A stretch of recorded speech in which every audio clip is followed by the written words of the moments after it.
आईने हिंदी के एक नए एपिसोड में आपका स्वागत है। आइए नजर डाल लेते हैं कुछ प्रमुख डिफेंस अपडेट्स पे। दोस्तों, पहले हम बात करेंगे भारतीय नौसेना के बारे में। भारतीय नौसेना का जो एयरक्राफ्ट प्रोक्योरमेंट प्रोग्राम है वो अब आगे बढ़ रहा है और इसी बीच डसाल्ट एविएशन से एक बड़ी खबर सामने आई है। डसाल्ट एविएशन, जो कि ऑलरेडी भारतीय नौसेना के द्वारा राफेल एम की डील की तैयारी कर रही है, तो वहां पर उनके द्वारा ये कहा गया है कि 2024 जनवरी से पहले उन्हें इस चीज की उम्मीद है कि जो राफेल एम की डील है वो फाइनलाइज कर ली जाएगी। आपको हम बता दें कि जो राफेल एम भारतीय नौसेना के द्वारा सिलेक्ट किए गए हैं, इनको लेकर के हाल ही में भारत का जो लेटर ऑफ रिक्वेस्ट था उसका जवाब फ्रांस के द्वारा दिया गया है और अब जो फाइनल नेगोशिएशन है इसको लेकर के उनकी शुरुआत हो चुकी है। डसाल्ट एविएशन के सीनियर ऑफिशियल्स ने मीडिया से बात करते हुए ये बताया कि जो डील है ये 2024 जनवरी के पहले ही या जनवरी खत्म होने से पहले फाइनलाइज कर ली जाएगी। यहाँ पर कुछ एडवांस इन्हेंसमेंट है जिनकी डिमांड भारतीय नौसेना के द्वारा करी गई है, जिसमें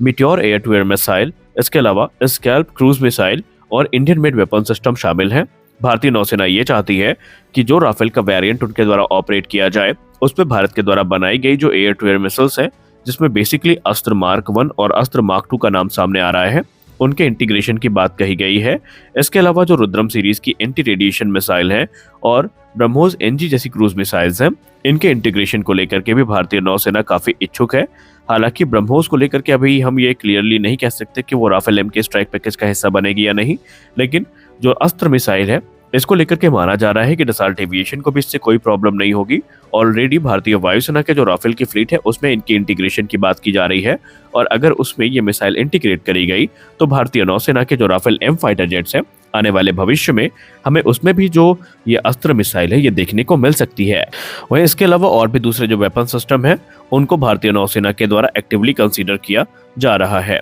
तो देखते हैं ये डील हमें कब तक फाइनलाइज होती दिखाई पड़ती है। हमने जैसा कि हाल ही में देखा कि आकाश एयर डिफेंस सिस्टम को लेकर के बहुत सारी जो नई अपडेट्स हैं वो सरफेस हुई हैं, जहां पर आकाश मिसाइल के टेस्ट से लेकर के इनके एक्सपोर्ट तक की बात कही गई है। रिपोर्ट्स की बात माने तो अर्मेनिया पहला देश है जिसने आकाश एयर डिफेंस सिस्टम का ऑर्डर प्लेस किया है, लेकिन इसी बीच एक और बड़ी खुशखबरी भारत डायनेमिक्स लिमिटेड को लेकर के आ रही है, जहां पर रिपोर्ट्स में यह दावा किया जा रहा है कि भारत डायनेमिक्स लिमिटेड को एक और एक्सपोर्ट कस्टमर मिल चुका है आकाश एयर डिफेंस सिस्टम के लिए। हालांकि ये अभी तक अंडर सीक्रेट है कि ये देश कौन सा है, इसको अनडिस्क्लोज रखा गया है, लेकिन अगर हम रक्षा विशेषज्ञों की बात करें या मीडिया सोर्सेस की बात माने जो कि पब्लिक डोमेन में रिपोर्ट्स उपलब्ध है, उनके हिसाब से दावा किया जा रहा है कि ये जो देश है ये ओमान है, जो भारत के आकाश एयर डिफेंस सिस्टम को लेकर के बहुत ज्यादा इंटरेस्टेड है। इनफैक्ट दावे तो ये भी किए जा रहे हैं कि उसने ऑलरेडी बातचीत भी इनके खरीद को लेकर के शुरू कर दी है। आपको हम बता दें कि आकाश एयर डिफेंस सिस्टम ने हाल ही में जो कैपेबिलिटी प्रदर्शित करी थी उसके बाद ही जो पूर्व वैज्ञानिक हैं डीआरडीओ के, उनका ये कहना था कि ये एक बहुत बड़ा माइलस्टोन है, क्योंकि वो पोटेंशियल बायर जो अभी तक इस एयर डिफेंस सिस्टम को लेकर के काफी ज्यादा संशय में थे, काफी हेजिटेट कर रहे थे, उनकी हेजिटेशन को हमने दूर किया है और ये दिखाया है कि ये एक एयर डिफेंस सिस्टम जो है वो काफी प्रॉमिसिंग है और उनकी रिक्वायरमेंट को पूरा करने में पूर्णतया सक्षम भी है। आपको बता दें कि Akash air defence system Bharat के defence research and development organisation के द्वारा विकसित किया गया है और इसका निर्माण भारत डायनेमिक्स लिमिटेड के द्वारा किया जाता है। ये एक मीडियम रेंज का surface to air missile system है जिसकी मैक्सिमम रेंज 25 से 30 किलोमीटर की है। हाल ही में एक टेस्ट आयोजित किया गया था जहां पर इस एयर डिफेंस सिस्टम ने एक साथ 4 एरियल टारगेट को अपनी मैक्सिमम रेंज में जाकर के हिट किया था और इसने अपनी एक्यूरेसी और अपनी कैपेबिलिटी का प्रत्यक्ष प्रमाण दुनिया के सामने रखा है। और अब यही कारण है कि लगातार इसको लेकर के जो अलग अलग देश हैं वो इसके खरीद की बात कर रहे हैं और संभावित है कि आने वाले निकट भविष्य में हमें और भी जो अलग अलग डील्स हैं इसको लेकर के वो देखने को मिलती रहे।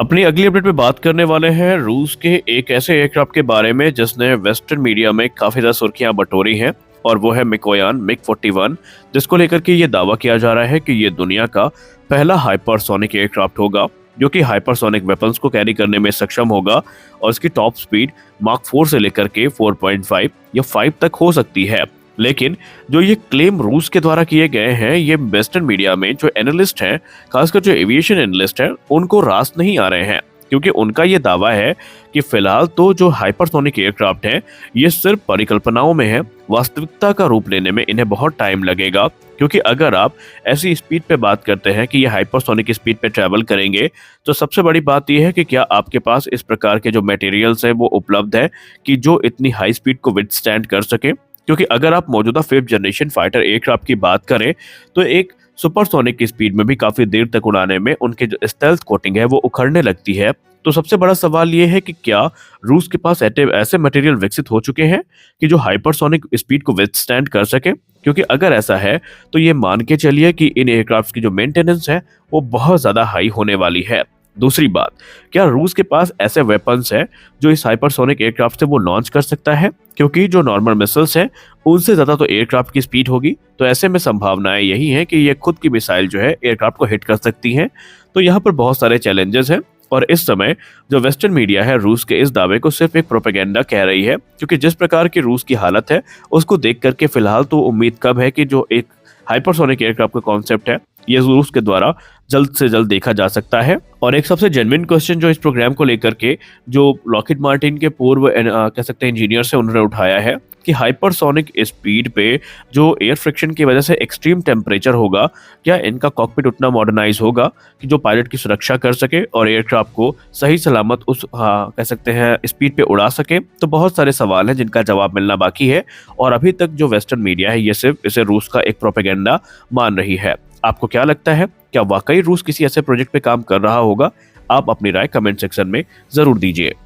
हमारी अगली बड़ी अपडेट तेजस मार्क 2 प्रोग्राम को लेकर के आ रही है। एक तरफ जहां तेजस मार्क 2 प्रोग्राम को लेकर के अभी तक कुछ बुरी अपडेट सुनने को मिली, लेकिन फाइनली अब अनंत कृष्णन एम सर के द्वारा कुछ महत्वपूर्ण अपडेट सामने रखी गई हैं जो राहत देने वाली हैं। उनके द्वारा रिपोर्ट में ये कहा जा रहा है कि जब से तेजस मार्क 2 को फंड्स मिलने की शुरुआत हुई है, प्रोग्राम काफी फास्ट ट्रैक हुआ है और जो प्रगति है वो काफी उल्लेखनीय है। क्योंकि ऑलरेडी बहुत सारे जो इम्पोर्टेंट टेंडर्स हैं ये इशू करे गए हैं कंपोनेंट्स के, जिनकी डिलीवरी की शुरुआत 2024 के मध्य तक हो जाएगी। और अनंत कृष्णन सर की रिपोर्ट में ये कहा गया है कि तेजस मार्क 2 का रोल आउट 2026 पे नहीं बल्कि 2025 पे देखने को मिलेगा। उन्होंने कहा 2025 की शुरुआत से 2025 के मध्य तक एयरक्राफ्ट का जो रोल आउट है वो पॉसिबल है, लेकिन जो पहली उड़ान है इसको लेकर के अभी भी संशय बना हुआ है। अगर हम रिपोर्ट्स की बात माने तो रिपोर्ट्स में यह दावा किया जा रहा है कि तेजस मार्क 2 की जो पहली उड़ान है वो रोल आउट के तकरीबन 5 से 6 महीने के बाद देखने को मिलेगी,